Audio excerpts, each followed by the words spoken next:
Hello guys, welcome back to my channel, and for today's video, ang pag-uusapan natin ngayon is paano nga ba tayo makapaningil ng utang or makapag-file ng kaso. So, una, dalawang kaso yung pwede nating gawin, no? Kasi isa ito ay yung iba kasi usually kapag ka nagpautang tayo, especially doon sa mga kakilala natin, is hindi na tayo nakakapagkaroon ng settlement, or parang hindi na tayo nakakapag-sign ng document sa kanila. Hindi na tayo nakakapagpapirma sa kanila. So, dito muna tayo sa walang pirma. So, paano yung magiging process natin kung halimbawa nagpautang tayo sa isang tao na wala tayong pirma? So, unang-una sa lahat guys, kapag ang isang tao ay walang pirma at nagpautang tayo at alam naman natin na mayroon tayong mga proof of conversation na katunayan na nagpautang talaga tayo.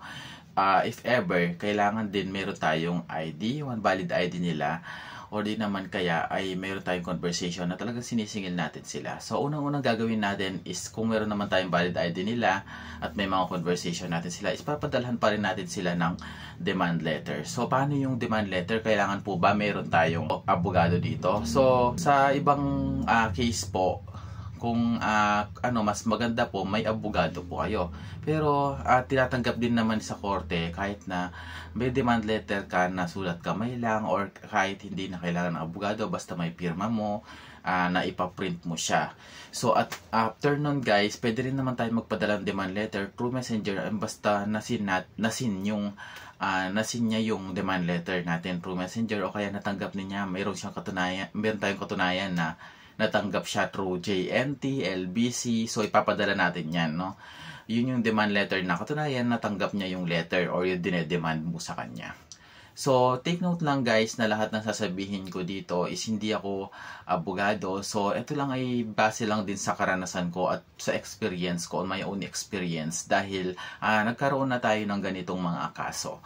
So, ayun nga, after natin, kung nagpadala tayo ng demand letter, kailangan kasi yun din ay magsiserve na bilang ebidensya natin na nagpadala tayo ng demand letter at binibigyan natin siya ng panugit na bayaran niya yung obligasyon niya, at kung hindi ay darating tayo sa legal na proseso. Ganun po ilalagay natin doon sa demand letter natin. After that guys, kapag may demand letter na po kayo, kailangan po ay pumunta na po kayo sa pinakamalapit na barangay kung saan nakakasakop sa inyong dalawa. So, kung iisang barangay lang po kayo, for example, pareho lang kayo ng barangay, punta po kayo sa barangay hall ninyo, and then, sabihin nyo sa barangay hall ninyo na sinisingil nyo yung taong ito. So, magkakaroon kayo ng parang blatter report doon. So, make sure lang na lahat ng documentation na galing sa barangay, for example, naglagay ka ng statement doon, dapat meron ka ding kopya. And kapag pinadalhan kayo ng summon ng barangay, ay kailangan isave mo din yung mga kopya na iyon, dahil yun ay magsisilbing proof din na katunayan na kayo ay nagharap-harap sa barangay.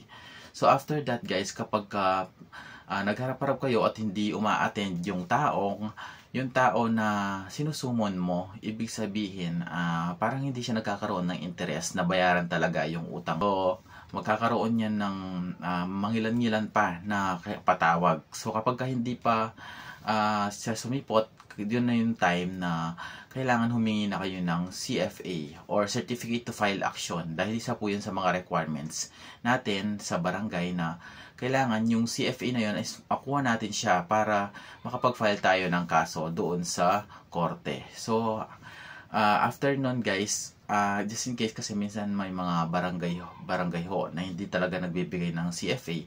Minsan dahil nasa batas po kasi na kailangan talagang pag-ayusin yung tao or yung mga tao na nasa barangay na nasasakupan nila. So hindi po pwede yon. Kailangan kung talagang hindi na umattend or wala nang chance para magkaayos kayo sa isang barangay, is kailangan po talaga nila mag-provide ng CFA, o di kaya kapag hindi po nila provide yung kinakailangan ninyong CFA, ay pwede po silang makasuhan o yung mismong barangay chairman doon sa barangay ninyo. So, pagkatapos po ng CFA, so nakuha nyo na po yan, no? Pupunta naman kayo ngayon sa korte na nakakasakop sa inyong munisipyo. So, ipaprovide nyo lahat ng screenshot, CFA, mga katunayan na kayo ay naniningil talaga or naniningil talaga kayo ng utang. Bibigyan po nila kayo ng mga form, magpipirma kayo doon ng mga detalye ng mga tao na sinisingil ninyo, kung magkano, kailan ba ito nangyari, at anong nga ba yung mga proseso na nangyari bago kayo makarating mismo doon. So, after nun makapag-fill up ng form, notarize nila yan. And then, ipapasok nila yan, maghihingi sila ng filing fee. So, sa kanila na po manggagaling yung filing fee na hihingi nila. Depende po yan kung magkano po yung filing fee. So, ang fina-file po natin na sa korte is small claims. Hindi man siya criminal case, pero ito po ay civil case.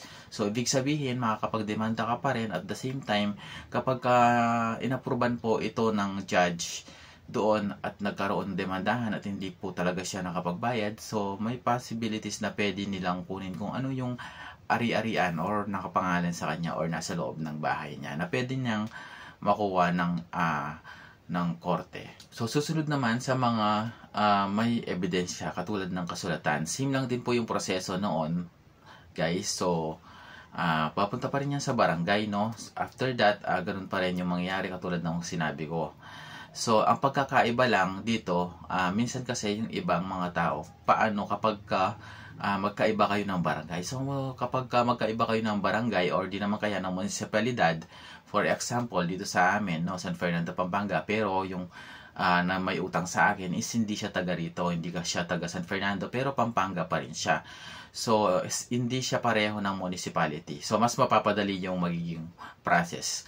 So, hindi na kayo haharap sa barangay kasi nga po, magkaiba kayo ng municipality.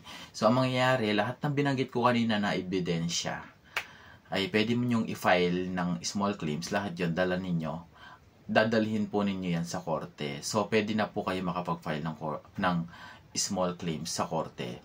So, doon pa lang is bibigyan din kayo ng form and then i-assess kung tama po yung mga nakalagay na information doon. And after that, para hindi siya mabasura ng judge yung kaso ninyo. So, ganun ang pag-process po ng small claims. And hopefully na makatulong po ito sa inyo. And don't forget to like and subscribe. Follow my Facebook page para updated kayo sa mga bagong video na ilalabas ko.